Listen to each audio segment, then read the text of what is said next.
ये कहानी है शमशान में रहने वाले एक ऐसे राक्षस की जो हमेशा इस ताक में रहता कि कब किसी कुंवारी कन्या का जनाजा उठे, कब उसका अंतिम संस्कार हो और कब वो उसकी अस्थियों को निकालकर फिर से उसे अपनी शक्तियों से जिंदा करके अपना दिल बहलाने वाला खिलौना बनाए। वो राक्षस नहीं, मृत्यु का उपहास था, जिसने दशकों की साधना से सीख लिया था कि कैसे कुंवारी कन्याओं की अस्थियों को कामुक कठपुतलियों में बदला जाए। हर जलती चिता उसके लिए एक नया खिलौना थी।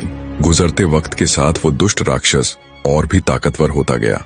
अब उसे केवल और केवल इंतजार रहता तो बस इस बात का कि कब आसपास किसी कुंवारी कन्या की मृत्यु हो और कब वो उसे पुनर्जीवित करके अपनी कठपुतली बनाए।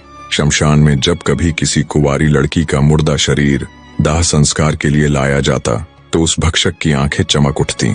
बीतते समय और उसकी साधना सिद्धियों ने उसे इतना बलशाली बना दिया कि अब उसकी मृत्यु लगभग नामुमकिन थी, क्योंकि उसके प्राण एक तोते में थे।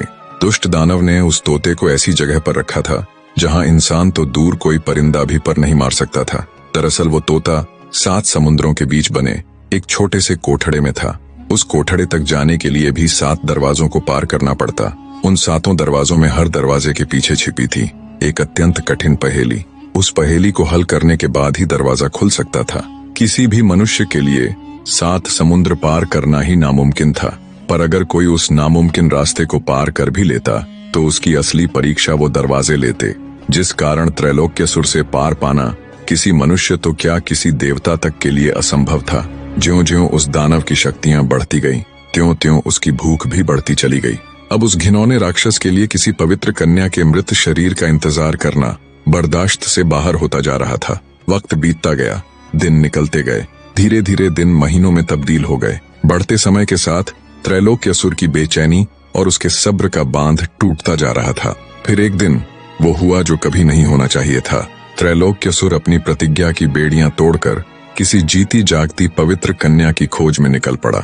जल्दी ही उसकी ये खोज समाप्त भी हो गई जब उसे पास के ही गांव से दिन ढलने के बाद घर से निकली एक कुंवारी लड़की मिल गई जो उस भक्षक का शिकार बन गई।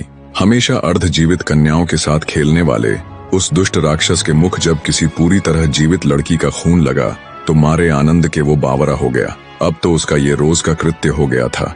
वो किसी कुंवारी कन्या का अपहरण करता और उसके साथ खूब मनमानी करता। जब उसका उससे दिल भर जाता तो उसे भी अपनी पुरानी कठपुतलियों के साथ छोड़ देता, मानो वो जीती जागती लड़कियां न होकर उसका कोई संग्रह